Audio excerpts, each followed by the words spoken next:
Lecteur, lectrice, lectrice, spectateur, spectatrice, spectatrice, bonjour, gracieuse Robert, l'autrice pour te faire lire et pas que ses livres, autrice de la pièce Voir plus haut. Alors je te fais cette petite vidéo improvisée parce que j'ai envie de te parler des personnages de la pièce Voir plus haut. Pourquoi? Parce que déjà, je suis une grande fan de personnages en tant que lectrice et dans une pièce, pareil, quand je regarde une pièce, je vais regarder comment chaque personnage évolue et le caractère de chaque personnage de la pièce, comment il se comporte, etc. Et donc, quand j'ai écrit Voir plus haut, ça a été pareil. Alors, dans Voir plus haut, on a 4 personnages. J'ai mis 2 hommes, 2 femmes, 2 hommes qui sont des frères. On a Jason et Charles. Et nous avons Elvira, l'assistante de Charles, amie de Jason, et Priscille, qui est la chargée de communication, qui est l'amie d'Elvira. De Elvira, amie d'Elvira. Oui, bah oui, si. Oh là là, ça commence à devenir compliqué. Et donc, au niveau des personnages, alors bien sûr, on est au théâtre, donc c'est un peu exacerbé. Nous avons Charles, qui est un personnage qui est extrêmement autoritaire, qui est très droit, très rigide. Nous avons Jason, son petit frère, il ne manque pas de lui dire. Lui, par contre, qui est tout l'inverse.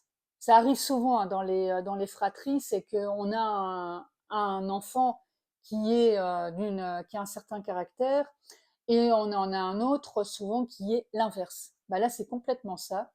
On a les 2 frères qui s'aiment beaucoup hein, quand même, mais alors qu'ils sont aux opposés complets.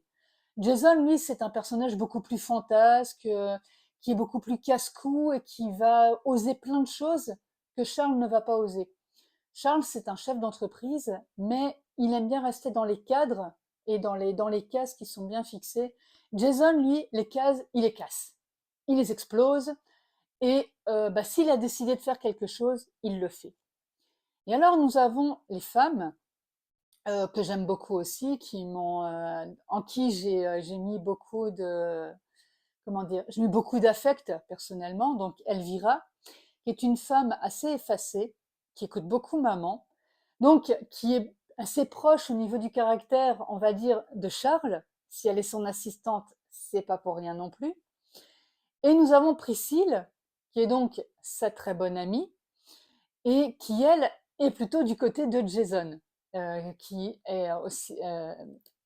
Priscille est aveugle, j'ai un peu oublié ces détails-là, et donc elle est chargée de communication, donc elle a sa propre agence, et donc elle se débrouille, elle est indépendante, que ce soit au niveau physique comme au niveau professionnel, et donc elle gère son agence de communication, et Elvira a fait appel à elle pour le projet de Jason. Parce que donc ce que j'ai oublié de dire, c'est que Charles est, il me semble, complètement aveugle. Euh, Jason, quasiment. Il doit lui rester 10 ou 20% de vision, mais c'est tout. Elvira, elle, est voyante complètement. Et Priscille est complètement aveugle. Et donc j'ai mis 3 personnages comme ça qui ont vraiment beaucoup de problèmes de vue avec une voyante. Et ce qui permet justement de mettre un peu en opposition ces personnages et en opposition aussi leur réaction par rapport au handicap et comment ils le gèrent au quotidien. Voilà. Et donc ça donne des réactions complètement différentes parce que Charles, lui, étant donné qu'il est 100% aveugle et qu'il aime bien que tout soit bien carré, il a besoin de son assistante qui est complètement voyante et qui l'assiste pour énormément de choses, voire même des trucs pour lesquels il pourrait se débrouiller, mais bon, c'est plus pratique de demander à Elvira. Jason, lui, du coup, c'est à peine s'il utilise sa canne, hein, parce que les gens, ils ont qu'à se débrouiller pour voir qu'il est aveugle. Et Priscille, elle est un peu entre les deux, c'est-à-dire que voilà, elle porte ses lunettes, elle ne les porte pas, elle utilise sa canne, elle ne l'utilise pas, voilà.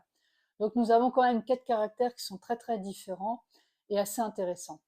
J'espère avec cette petite vidéo t'avoir donné envie de venir voir la pièce qui va se jouer à Écosine les 21 et 22 septembre 2024 lors de Écosine Cité d'Art avec Ami Mobile. À très vite pour d'autres vidéos.